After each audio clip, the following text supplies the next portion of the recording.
Today's adventure begins as a recording of this. It is Monday, August 12th, 2024. It's 7:04 a.m. I am departing my room here at the DVC Tower, the Disneyland Hotel. I'm here for another day or two.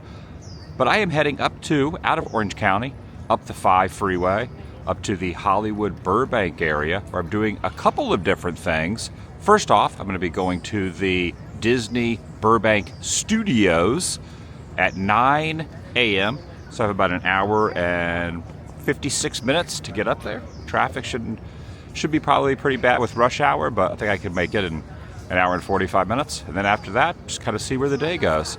Up into LA, and then I'll come back here tonight, or back down to Orange County. Welcome everyone! It's a wonderful day. Welcome everyone out of the Woo here. I am now just teetering into my 50s. Day 2. Second day after my birthday. You know, I guess technically day 1 would have been my birthday. Nonetheless, it's only been a couple days. It's the big 5-0 reared its head. I am wearing an appropriate t-shirt to be going to the studios. Now, I've been to the studios twice over the last decade. It's about my 3rd time. Always a good time. Always a good time. I don't know where I was going with that. I need some caffeine at some point. I just lost my train of thought there. It's early. It's been a whirlwind last couple of weeks, but definitely last couple days. D23 is completely over. When I exited out of the lobby, come back over to the parking structure, all the balloons for D23 are gone. All the paraphernalia, it's all been erased from existence. Look at that sun glistening up as it peaks up over the horizon, onwardly up into the sky. Ah, it's a good day. It feels great out here, no humidity. It's going to be a warm one, but definitely not on par with my home in Florida hot, which I know right now is scorching. I'll probably get a coffee a little bit later. I don't want to fill up on a huge hot coffee while I'm in the rental car stuck in rush hour traffic. It doesn't always end well, so I'll probably just wait until I get closer up there. Get going now. Leaf blowers. Leaf blowers. Everywhere. It's projecting about an hour and 10 minutes from this point. I've already been on the road about 15. So let's call it another hour and 20.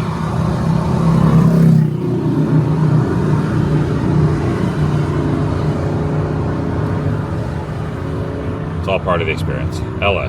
Very slow going on both sides.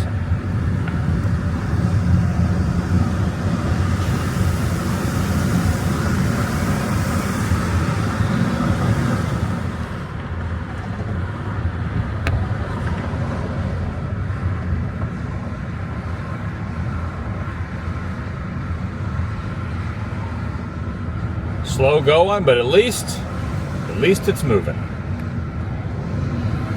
At least it's moving. Going so slow, in fact, I can get a nice little view, well, besides this pylon. Pylon's removed, of downtown LA. I'm just creeping along here, very slowly, creeping along. Always in the tree obscuring it. Slow going. The thing I will say about LA, though, you know what you're in for. Sometimes in Florida, you get your hopes up. Like, I'm going to get on I-4 and it's going to be smooth sailing. And then it's not, and you're disappointed. Here, you know. You know it's like this. So it's really not as disheartening to drive from Orange County to LA because you know this is going to be the experience. It's all part of the experience, Russ. The other side's moving pretty quick. Some points of the 101. Well, the 5 goes into the 101 to get up to Hollywood, passing LA. Sometimes I feel like you just get out and walk faster. Not really, but yeah, sometimes I feel that way. I've never seen this before here on the side going underneath this little tunnel that goes over the overpass.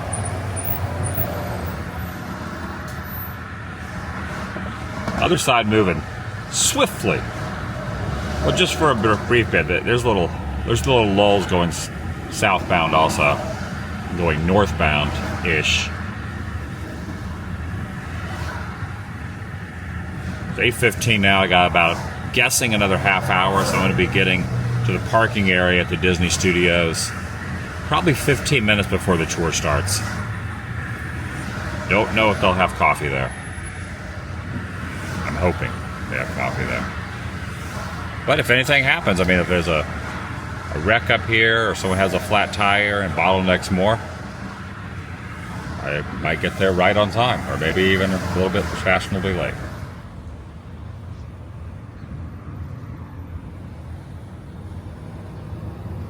There's Echo Lake right there. Getting off the freeway, taking a little bit of a shortcut in order to make it on time. There's Echo Lake. Right over there.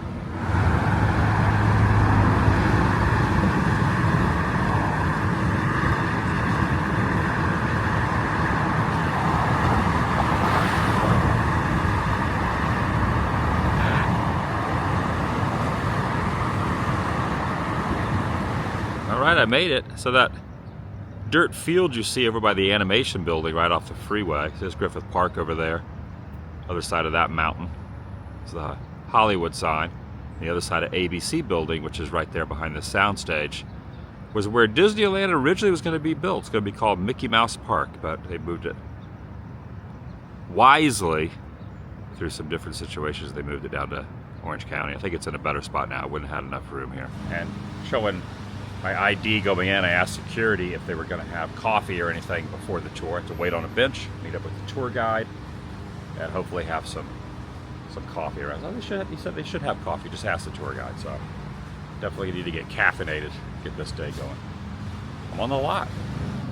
Also should be noted that this hospital right there is the hospital that Walt Disney passed away in, right next to his studio. All right, back in my car now. Tour was a success. Let's give a big shout out to Randomly Randy, good buddy of mine, who him and his family were doing the tour. He goes, hey, you want to do the tour with us? I said, yeah. So thanks to him for putting me on with the rest of his group. It was a good time. We were not allowed to film on the tour, but the guide was very sweet. She said you could take as many photos as you want, just don't film any video or audio inside once the tour started. So after that hedge moment, I decided just to take photos. This is the old building that was moved from Hyperion Studios, which was the original studios of Disney. I'm trying to get this where there's like no angle here. This was the very first building that was ever built on property.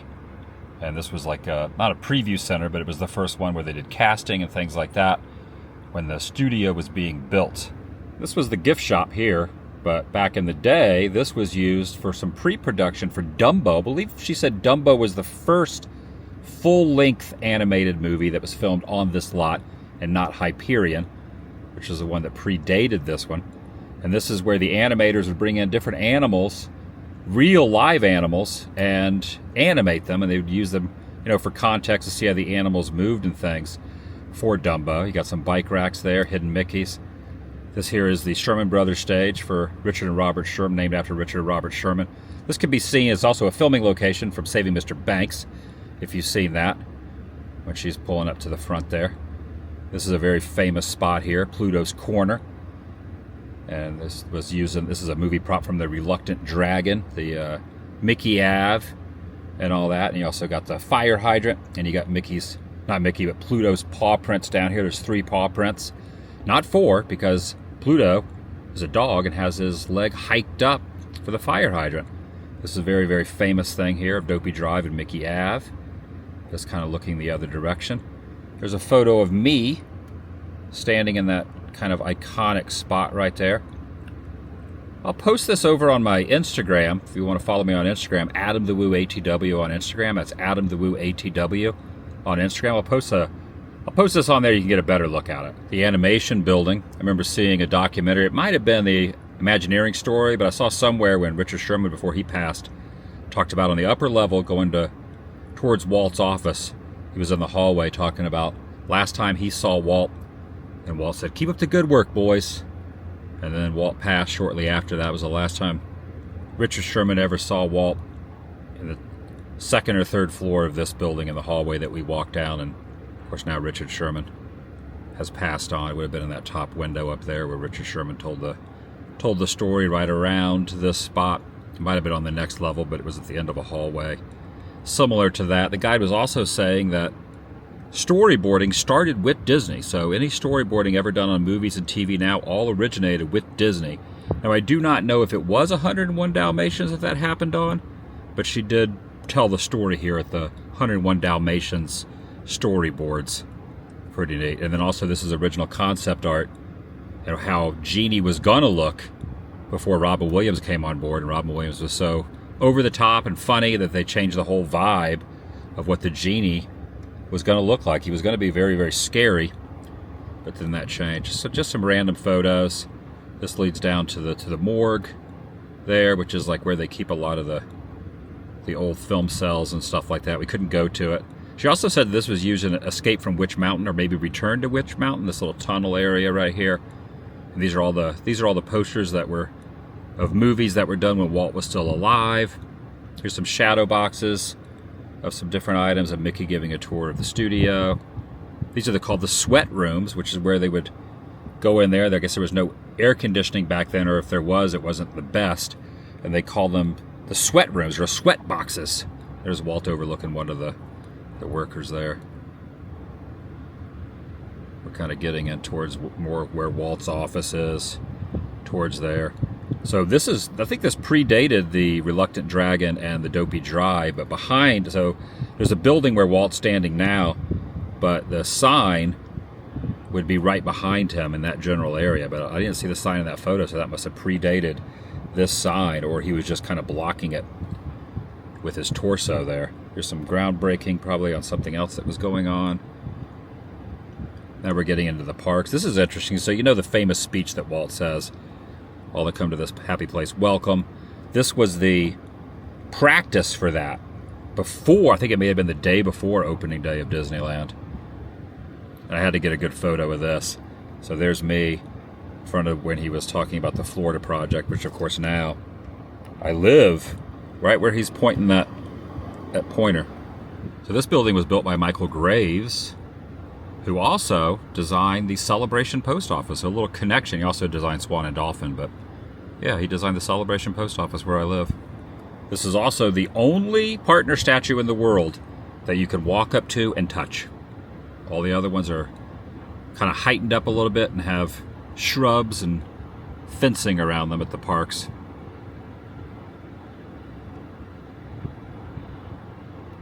Look at the speed limit too. The speed limit through is 8 miles an hour. And I was told years ago when I first visited, it's been years ago, but the reason they make it 8 miles an hour is that way it sticks in your brain. You will always remember, don't go 10, because if it was 10, you would forget, oh, speed limit's 10, you would go faster. But 8, you're never going to forget an odd, weird, bizarre number, even though it's an even number. You're never going to forget an 8. Also, eventually went in the archives. There's the Panavision camera.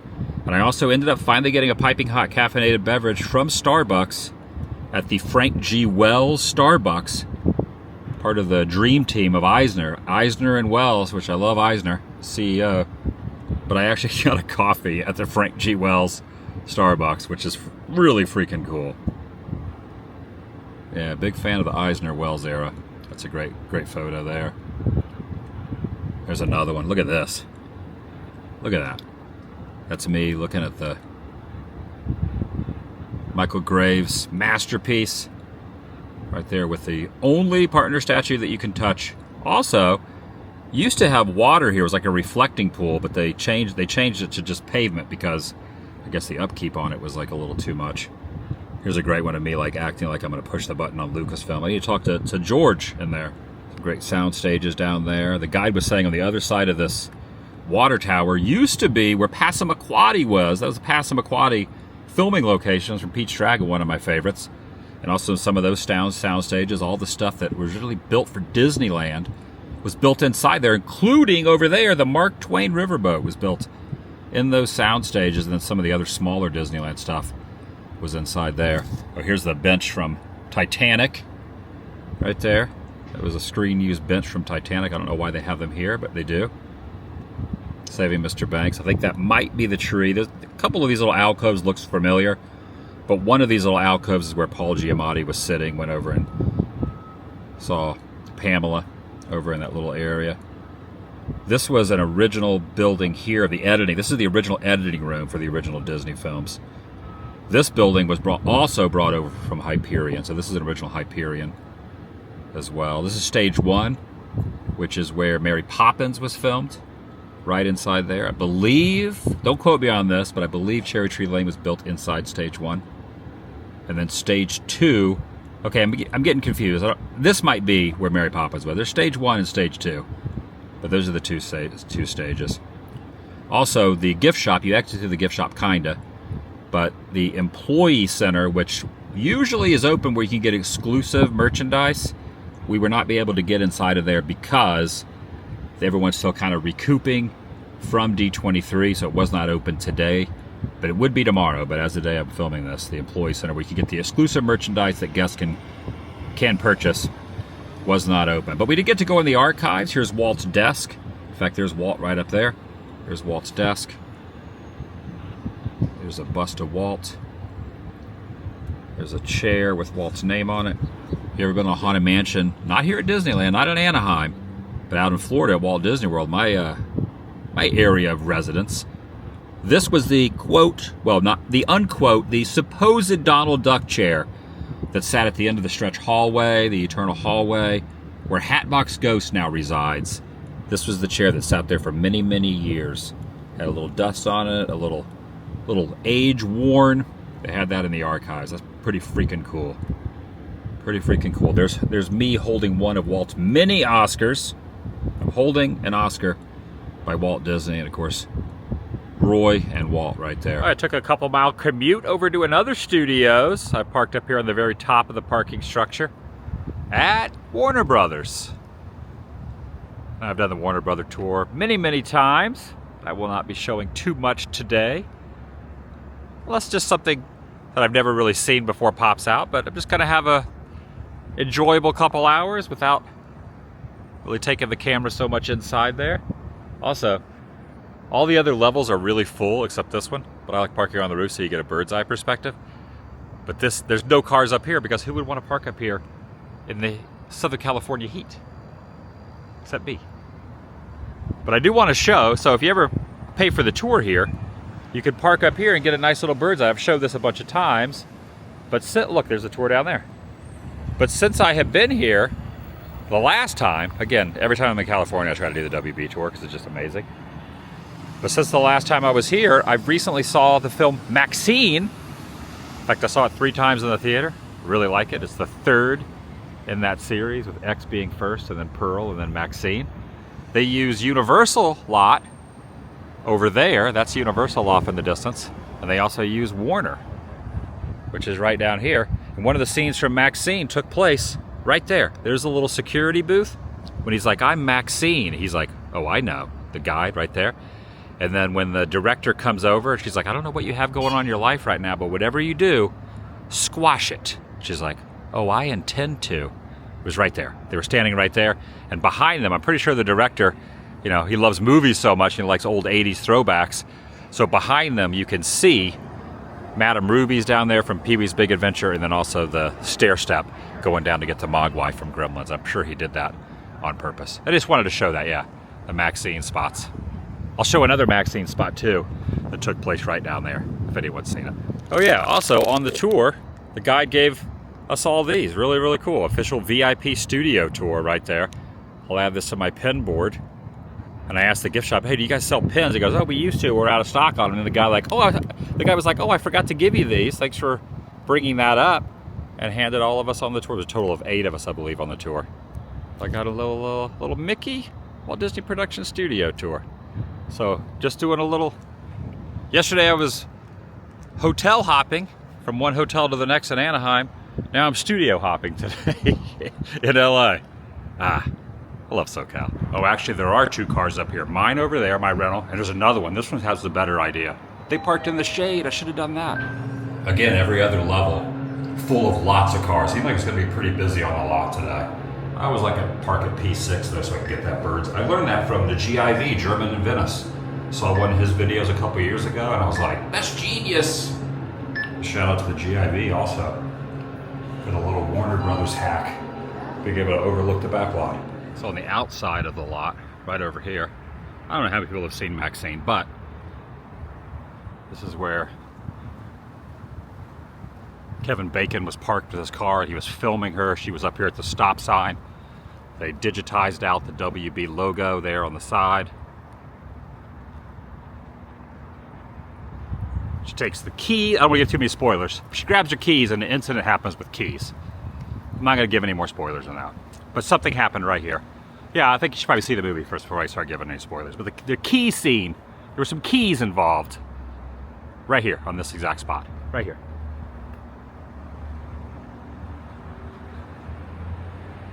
All right, it looks like Burbank is doing something called an elephant parade. Do not touch or sit on the elephant. Yeah.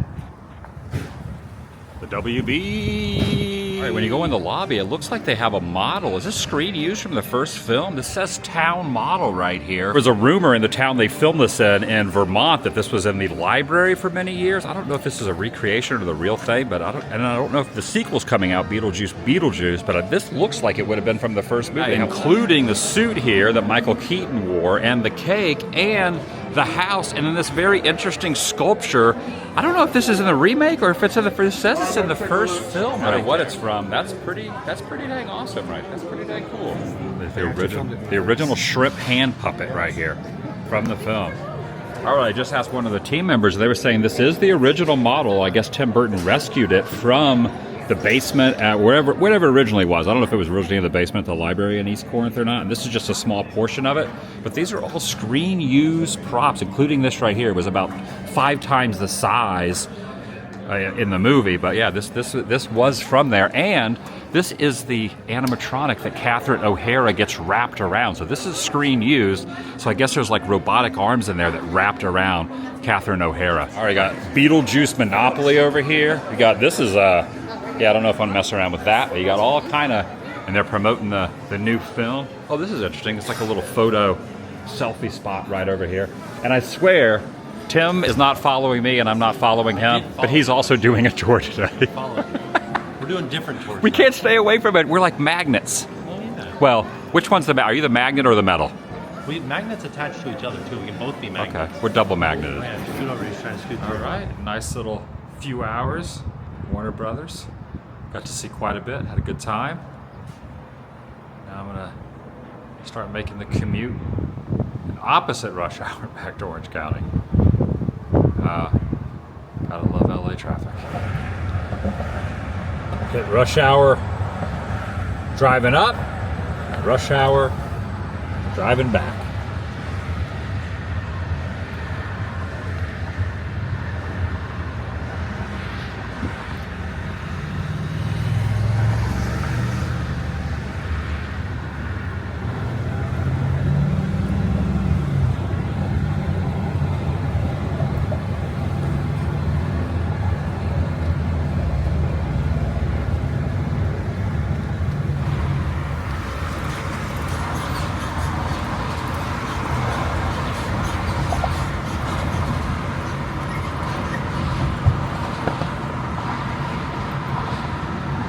There goes the Metro Rail through downtown Los Angeles. The Metro Rail. The Metro Rail. Find ways to be entertained in traffic. And that's going to do it for today. Thanks for watching. I'm going to relax in the room. And that's about it. That's about it for the rest of the night. I'll see you in the next video. Boy, you gotta love LA. I think LA traffic is honestly getting worse than it was when I lived here a few years ago. It used to take about, when traffic was bad from Orange County to Hollywood, usually take about an hour and 15 minutes if it was bad. Now it's like an hour and 30, hour and 40 minutes. I think the worst it used to be back then was like an hour and 20 minutes. From Disneyland to the Universal area, North Hollywood, Burbank area. And now it's like an hour and a half, hour and 45 minutes sometimes. Goodness. I'll see you in the next video. The vlog is over.